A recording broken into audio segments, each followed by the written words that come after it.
Dear listeners, in 2015, my guest's father died suddenly from a heart attack. No warnings, no signs, just gone. And in the aftermath of that loss, something became very clear to him, not as a coach, but as a son standing at a graveside asking himself the question we all eventually ask: what am I doing to make sure I don't leave the people I love the way my father just left me? That question became a business. But more than that, it became a mission. And today we are going to talk about what it means to stop reacting to your health and start investing in it before the urgency decides for you. So, hey, dear listeners, welcome back to another powerful episode of Healthy Mind, Healthy Life, where we talk about wellness not as a afterthought, but as the foundation of everything else. I'm your host, Ravi, and I'm really glad that all of you are here today. And today's guest is a health and fitness coach with over 20 years of experience, the founder of TA4 Fitness, and a specialist in helping people over 40 stop feeling stiff, weak, and out of shape and start feeling strong, mobile, and genuinely energized again. So his TA4 system integrates strength, mobility, breath work, and nutrition into a cohesive approach to what he calls health span. Not just how long you live, but how well. So I'll not take much of your time. Let's get started, and please welcome my guest, Stephan Alheim. So welcome to the show. Thank you for having me. Really appreciate being here. Amazing, amazing. So, Stephan, before we get into the framework and practical side, I want to start uh with your father. Like, you have talked about losing him suddenly to a heart attack in 2015, and how that changed everything for you. So, what did that loss teach you about health and time that 20 years of coaching before it hadn't quite reached? Yeah, so that's a great question. So at that point in my life, I had been pretty lucky. I hadn't had any major traumas. I had a pretty lucky life, I have to say. And out of nowhere, a loss like that, when the family history didn't have any, his brother was still alive, 10 years older than him. His sister was still alive. She's 20 years older than him. And his grandma lived to, or his mom lived to 99. So it was just a surprise that the youngest of them, went first. And so it was just such a shock to me, not having dealt with that kind of trauma in my life before, that it really made me just have so much more perspective that life is short, and that you should, after I grieved for a bit, I had to think about things and put life into perspective. And when I realized, that the main thing, that life is short and that I should do what I love the rest of my life, it really kind of made me launch on this career change. I had been coaching part-time on the side, and I didn't love what I did in IT. Did it for 20 years, but I like the people, and I probably would have never left that career if it wasn't for what happened to my dad. And so I took that as an opportunity to just get some perspective, and kind of relook at my life again. And so it was 2015 when my dad died, and 3 years later, I left my career and launched my business. And now I help people, hopefully not have that happen to them. And so my focus is a lot deeper than just what you see in the mirror. It's about training for life, and there's a lot of different components to it. And so I'm just much more happy now, and it definitely was a perspective switch in my life for sure. Exactly, exactly. And I mean, most people's relationship with their health is reactive. I mean, something goes wrong, a diagnosis, an injury, a scary result on a blood test, and then they start paying attention. You are making a case for the opposite. What is the core misconception that keeps people waiting until the urgency arrives rather than investing before it does? So, if you can share. Yeah, no, that's an excellent question, because so many people are in that situation. They wait to make those life changes after something major has happened. and they've already, lost time off their life. And so my perspective on it is different. I think, especially when it comes to people who are high performers or working really hard, we have this concept that we think that a workout has to be perfect. We need to have 4 hours a week to devote to it. When reality is that anything is better than nothing, and not putting up a zero for the day, as I like to say, and just getting out of your chair to do some air squats, do some box squats, anything like that is going to just start giving you wins that give you the confidence to do a little bit more and a little bit more.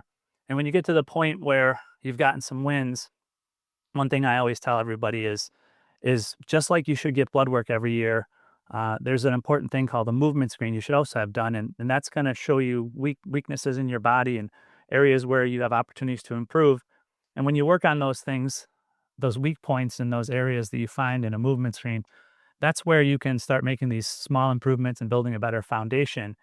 And when you have that foundation, it's like you would never want to build a house on a bad foundation because you're just going to have problems with the house.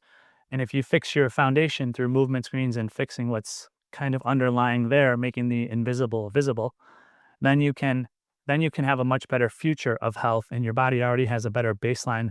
And so things get easier, and it makes you want to focus more on your health because you're not suffering from these injuries and these small things, and you've got these wins building up, and it just kind of compounds, and it just opens up the door for you for a healthier life. Exactly.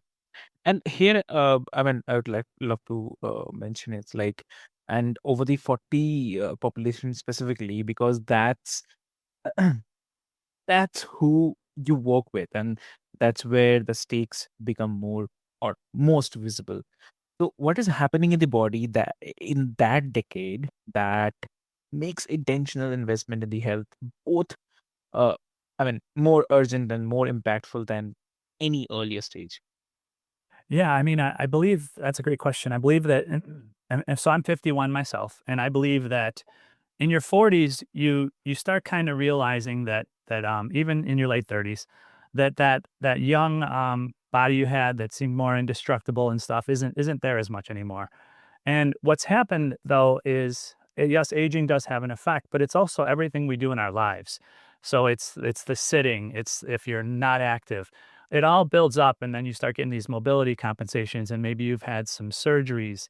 And so all these factors start coming into play that that start increasing your chance of having something urgent happen. If you're when you're missing range of motion in your body, those small missing range of motion calls compensations. Those compensations add up over time to a point where you might be saying, "Why is my shoulder bothering me? I'm trying to exercise, but I'm having pain in my hips." And so there's a lot of things that start happening with our body as we age, and that's when it comes back to that really trying to get that foundation correct, and fixing the things that have happened to our bodies through life. And so that's why I think it's important as we approach these points in our life where our body's starting to feel our age, 40s, 50s, that we start addressing it and looking at it differently, from a standpoint of if I don't address this, what's my life going to be like in the next 20 to 40 years? And so when you look at that picture, it really kind of opens the door that, you're only going to have more pain and suffering if you don't start putting at least a little bit of time into it today to build up those wins. Exactly. Yeah. And yeah, definitely. I mean, what you're pointing is, I mean, kind of to a window. I mean, a period like where the biological changes are real and accelerating, but where intentional intervention still has enormous leverage.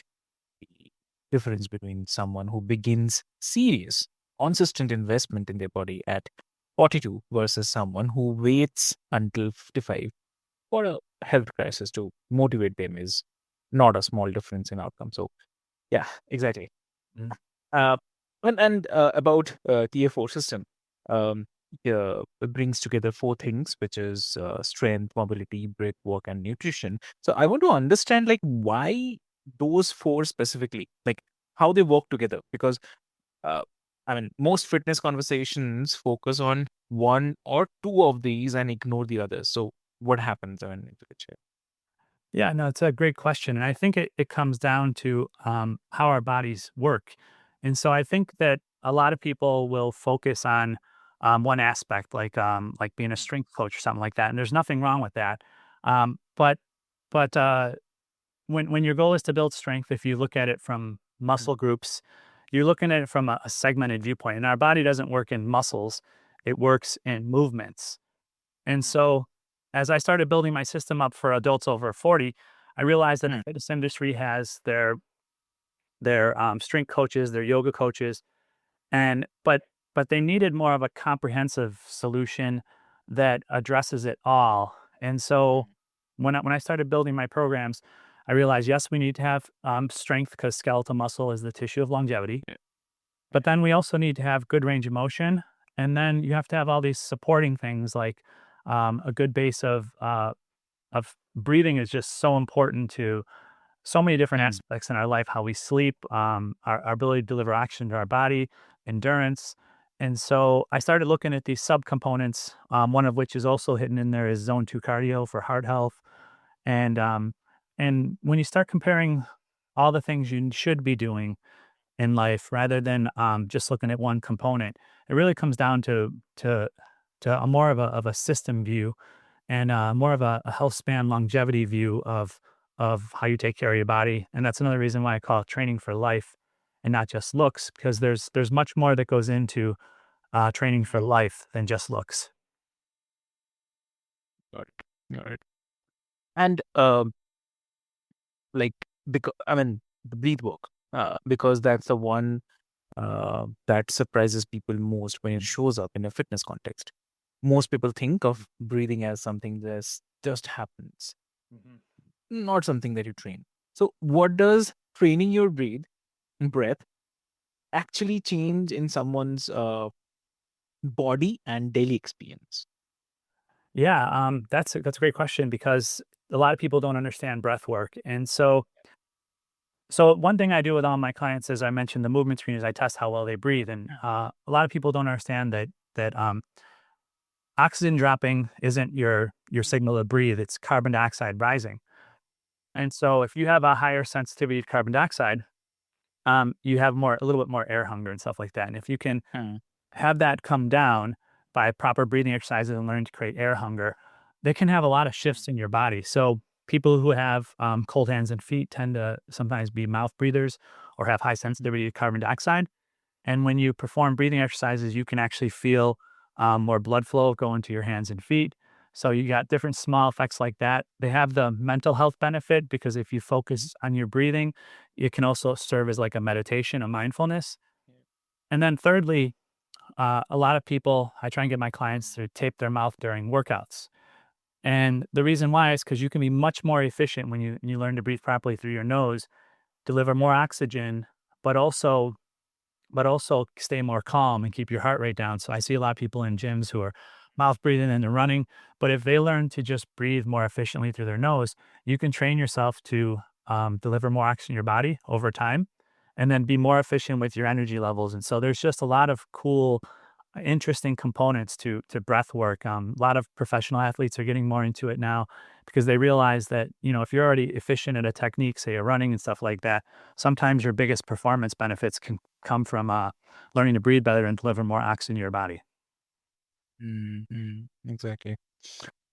And I would to also talk about like for someone who is listening or who is over 40 or who has been meaning to take their health more seriously, who has maybe tried things before and fallen off. So, what does actually beginning with your approach look like? Like, you start with a movement screen. Like, what is that? Like, why is it? I mean, if you can share. Yeah, definitely. So Mm, I like to say that I start with two things that are definitely different than most coaches. So most coaches will say, "What's your goal from a weight standpoint or body composition? What do you want to look like?" I started a little differently, and I say, "Well, what do you want to do in life with your body, and what would being healthy in 80, and what do you still want to be doing at 80 with your body?" And those answers will start somewhere along the lines of, well, I want to continue playing golf or sports or hiking, traveling, playing with my grandkids. And since most of my clients are over 40, those are a lot of things I hear. And so when you start looking just at that avenue, all those components, that all those things that they mentioned have a movement component to them. And so if your underlying ability to move well is strong, then all those things are going to be easier. And so that starts looking at different components then, like countries that have people sitting on the ground and getting up from the ground often have lower fall risks, a lot more health patterns and stuff. And so when we start thinking of movement, getting up from the ground, balance training, all these different things, that's where the assessment now comes in. So then I take my clients after they tell me their goals, which are usually all movement related. And then I say, okay, well, now we have to do a movement screen to see where you're at on that pattern. And a movement screen could be anything from, it's going to have some strength tests for sure. It's going to be baselines of strength. It's going to be mobility, movement, balance control. There's some longevity tests in there, like get up tests. Can you get up from the ground without your hands? And they're all done at different levels because I have all different clients. So if I'm running a basic 90-90 hip mobility test and someone's having a hard time with that, then they're not going to graduate to one of the get up tests from there. So we know we have to work at a safer, lower level. And so once I have that complete picture of how they move, their goals, and what they do want to have a healthy weight, then we build the program from there. And so it has a much more comprehensive view. And then it also gives me a lot of data points to show progress. So if I have a 20-point movement screen on someone, then when we retest in 3 to 6 months, we have 20 points of data outside of just the mirror and the scale to show how much you've improved. Oh, very true. Yep. And also, like you talk about your clients' results as a part of your father's legacy. That's a meaningful way to carry grief, to let it become purposeful. So, how does thinking about legacy, about what kind of body and health you're building for the decades ahead, change how someone approaches the daily, unglamorous work of actually showing up for this? Yeah, I think so. I mean, for me personally, and then I'll go into how I relate it to my clients. I use that loss as a strength. And so there are days where I don't want to work out, where I've had a really long day. Most of my days start at 4:30 a.m. and end at 8:30 p.m. because I love what I do and I'm always trying to work and get better at it. And there's days where I'm just tired and I don't feel like working out, and say it's in the afternoon, I have it scheduled. But then I think, what my dad give to still be here today? And I can kind of summon up like that pain almost on even right now, almost on an instant, because he should still be here. And so for me, I like to say that my example of strength that I like to use is and legacy is from my dad. And so when I talk to my clients, I say, I don't have kids, but a lot of my clients do. And I say, what kind of message do you want to, send to your kids?